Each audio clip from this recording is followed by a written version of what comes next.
In verse number 18, Allah says, صُمٌّ بُكْمٌ عُمْيٌ فَهُمْ لَا يَرْجِعُونَ. After the word summun, it ends with a noon sakina, which is tanween, the two dhamma. Okay, summum. But if it is followed by ba, this is what we call iqlab. You convert the noon of summun to mim, summum. Then you join the mim with the ba with ikhfa, summun bukmun, with idgham, so there will be like two harakat, summun bukmun umyun, as opposed to bukmun umyun. Here is also two dhamma, which is tanween, but here it's followed by idhar, because ayn is one of the huruf of idhar, so we don't make any gunna here or idgham or anything, we just keep it as it is, bukmun umyun. But after umyun there is ikhfa, you see.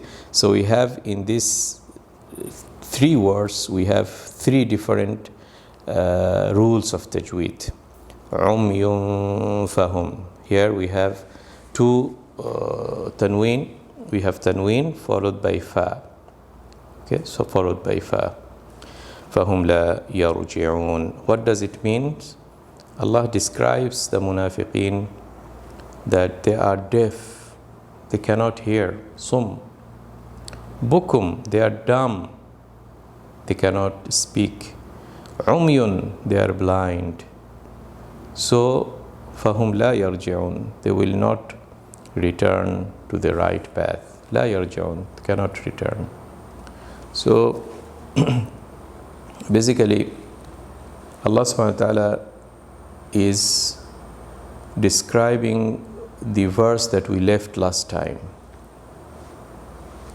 أولئك الذين اشتروا الضلالة بالهدى فما ربحت تجارتهم وما كانوا مهتدين.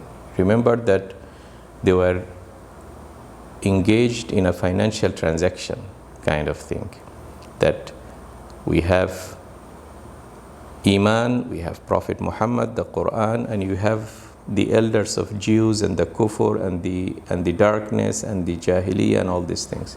And they have purchased one thing in the exchange of the other. اشتروا الضلالة بالهدى. They purposefully rejected Prophet Muhammad and purposefully rejected the Islam, huda, the guidance, and they purchased the dalala, the deviation, the darkness, the way of the Jews, the way of the kuffar. They thought that okay, we're gonna prefer this and reject Muhammad. Muhammad is just a temporary phenomena and he will vanish. So let me stick to the way of the Jews, to the way of the kufr, to the way of, okay. So that means the hidayah is no more their property, because he has given that when there is a financial transaction, you buy and sell something, the thing that you sell is no more your property, but the thing you buy and purchase is your property. So as if Allah is telling us here that when Allah has taken out the nur from them, they have stayed in the dhulumat, and now they can never return back. And every day when there is a new proof of Islam and that this is true, they continue on their dalala. So Allah subhanahu wa ta'ala has given us these organs that should guide us to the right path. These organs like hearing, like the sight, eyesight, and the tongue, all these things are gifts from Allah subhanahu wa ta'ala to us, so that we return to the truth, so that we know what is good and what is bad. These are input systems, signals that comes to us. So every day when we go out, you see the day and the night, you start to remember Allah subhanahu wa ta'ala. you see a darkness and then you remember a verse from the Quran, and you get guided. So these are the organs that should help us in knowing Allah, in sticking to the right path, in identifying what is good, what is bad.